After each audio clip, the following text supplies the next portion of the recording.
Question number 91। सूरत में कांग्रेस के विभाजन के लिए उत्तरदायी घटनाओं के संदर्भ में निम्नलिखित कथनों में से कौन सा या से सही नहीं है? सही नहीं है। ए, चरमपंथियों को अलग थलग करने के लिए अंग्रेजों द्वारा पुरस्कार एवं दंड की नीति को अपनाया गया था। ये तो सही है, अपनाया गया था।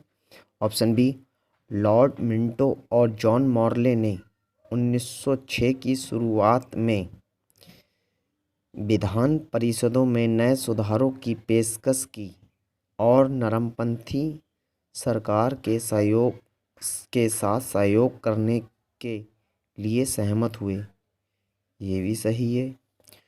ऑप्शन सी, अरविंदो घोष, गोपाल कृष्ण गोखले और फिरोज शाह मेहता उदारवादी दल के नेता थे।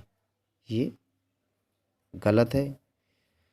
ऑप्शन डी, 1906 में कांग्रेस के कलकत्ता अधिवेशन में स्वदेशी बहिष्कार, राष्ट्रीय शिक्षा और स्वशासन की मांगों पर 4 समझौता प्रस्ताव पारित किए गए थे। ये भी सही है। तो इसका आंसर पूछ रहा सही नहीं है, तो सही नहीं है सी। तो इसलिए ऑप्शन इसका आंसर ऑप्शन सी इसका आंसर हो। Question number 92। अंग्रेजों की विस्तारवादी नीति के संदर्भ में निम्नलिखित घटनाओं को सबसे प्रारंभिक घटना से शुरू करते हुए, यानी कि प्रारंभिक घटना से शुरू करते हुए कालानुक्रमिक क्रम में व्यवस्थित कीजिए। 1, सिंध का विलय। 2, पंजाब का विलय। 3, झांसी का विलय। नीचे दिए गए कूट का प्रयोग कर सही उत्तर चुनिए, यानी कि सीरियल वाइज पूछ रहा। Option A 1 2 3, option B 1 3 2, option C 2 3 1, option D 2 1 3। तो 92 का आंसर ऑप्शन ए 1 2 3 यही इसका क्रम होगा, क्योंकि सिंध का विलय 1843 में हुआ था और पंजाब का विलय 1848 में हुआ था और झांसी का विलय 1853 में हुआ था। तो आंसर ऑप्शन ए ही सही होगा, 1 2 3। Question number 93। भारत में दिवाला एवं शोधन अक्षमता संहिता के तहत वित्तीय लेनदारों के संदर्भ में निम्नलिखित कथनों पर विचार कीजिए। 1, वित्तीय लेनदार वे लेनदार होते हैं जिन्होंने कॉरपोरेट देनदार को वस्तुएं या सेवाएं प्रदान की हैं। 2, केवल वित्तीय लेनदार ही कॉरपोरेट दिवाला समाधान प्रक्रिया शुरू कर सकते हैं। इसका विशेष ध्यान रखना। उपर्युक्त कथनों में से कौन सा या से सही हैं? ऑप्शन ए केवल 1, ऑप्शन बी केवल 2, ऑप्शन सी 1 और 2 दोनों, ऑप्शन डी ना तो 1 और ना ही 2। तो इसका आंसर 93 का आंसर ऑप्शन डी, दोनों ही कथन गलत हैं, क्योंकि लेनदार उसे कहते हैं जिससे कॉरपोरेट देनदार द्वारा लोन या ऋण सुरक्षा जैसे वित्तीय दिए गए हैं। और इसमें केवल का विशेष ध्यान रखना, जैसे केवल इन चीज़ों का या मतलब ऐसे वर्डों का हमें ध्यान देखना, या सभी या केवल या कोई नहीं, इनका ध्यान विशेष रखना। तो यहाँ पर हमें केवल का ध्यान रखना। अधिकतर ऐसे सिचुएशन में ये स्टेटमेंट गलत ही होता है। तो यहाँ पर केवल वित्तीय लेनदार ही कॉरपोरेट दिवाला समाधान प्रक्रिया शुरू करते हैं, बल्कि ये गलत है। कोई भी व्यक्ति चाहे वह वित्तीय लेनदार हो, परिचालन लेनदार हो या कॉरपोरेट देनदार, या फिर स्वयं कॉरपोरेट शुरू कर सकता है। तो इसका ऑप्शन ना तो 1 ना ही 2, दोनों स्टेटमेंट गलत हैं। Question number 94।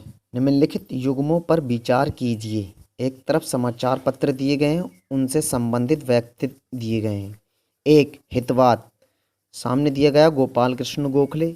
2 हितेक्षु, सामने दिए गए चितरंजन दास। 3 सुधारक, इसके सामने दिए गए बाल गंगाधर तिलक।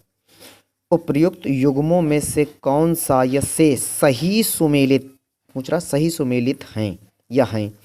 ऑप्शन ए केवल एक, ऑप्शन बी केवल एक और दो, ऑप्शन सी केवल एक और तीन, ऑप्शन डी केवल तीन। तो 94 का आंसर ऑप्शन ए केवल एक। हितवाद गोपाल कृष्ण गोखले से संबंधित है, जबकि हितेक्षु जो है गोपाल हरि देशमुख और सुधारक जो हैं गोपाल गणेश आगरकर। इसका विशेष ध्यान रखें।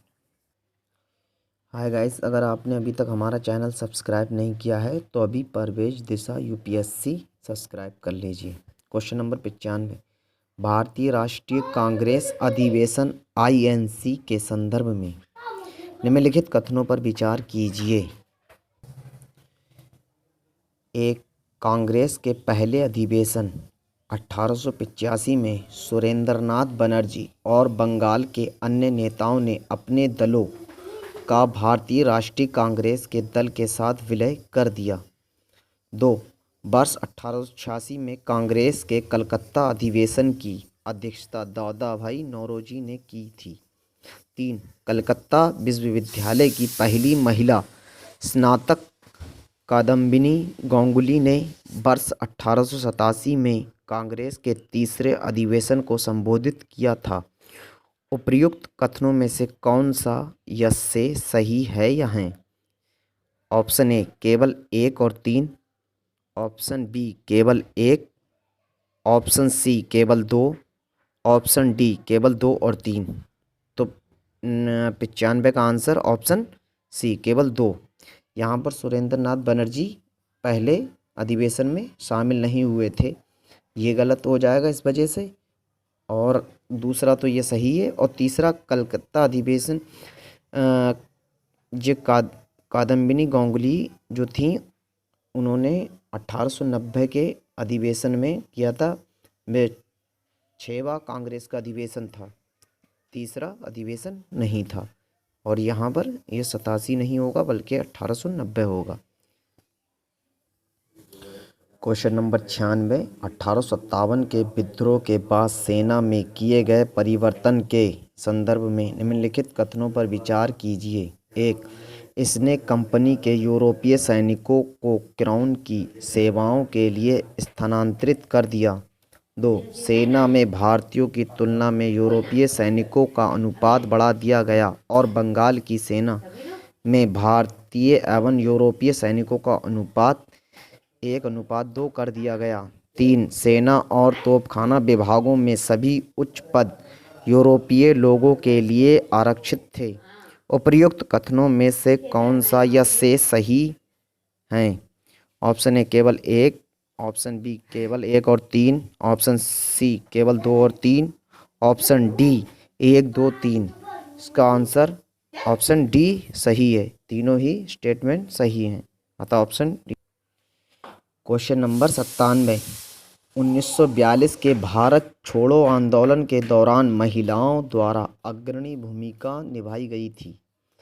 इस संदर्भ में निम्नलिखित में से कौन सी महिला या महिलाएं भारत छोड़ो आंदोलन से सक्रिय रूप से संबद्ध थी या थीं। 1, अरुणा आसफ अली, 2, सुचेता कृपलानी, 3, उषा मेहता। नीचे दिए गए कूट का प्रयोग कर सही उत्तर चुनिए।